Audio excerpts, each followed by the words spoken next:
Hi friends, welcome back to our channel.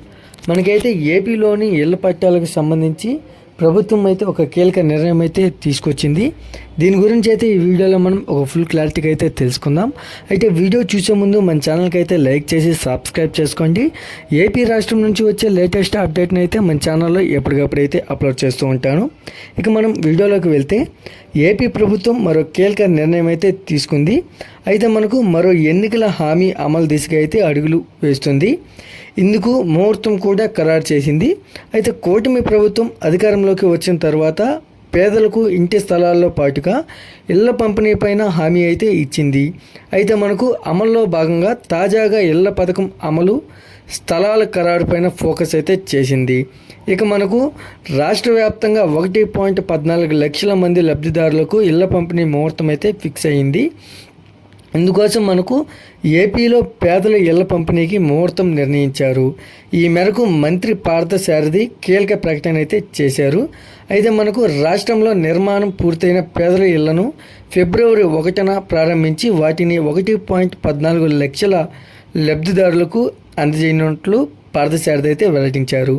అయితే మనకు ముఖ్యమంత్రి చంద్రబాబు నాయుడు గారు అయితే తణుకు నియోజకవర్గంలోని తేతలిలో లబ్ధిదారులకు ఇళ్ల తాళాలను అందజేస్తారని తెలిపారు.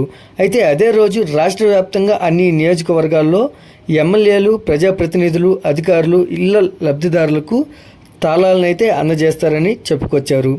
అయితే PMAY 1.0 గడువు 2025 డిసెంబరు వరకు కేంద్ర ప్రభుత్వం పొడిగించిందని మంత్రి అయితే తెలియజేశారు.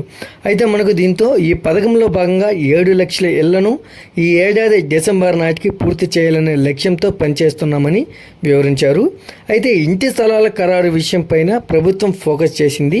ఇందుకోసం పేదలకు ఇళ్ల స్థలాల కోసం విధి విధానాలు రూపొందించేందుకు రాష్ట్ర స్థాయిలో రెవెన్యూ మంత్రి ఆధ్వర్యంలో ఒక కమిటీ, జిల్లాల్లో కలెక్టర్ల ఆధ్వర్యంలో మరొక కమిటీలను ఏర్పాటు చేయాలని అయితే నిర్ణయించారు.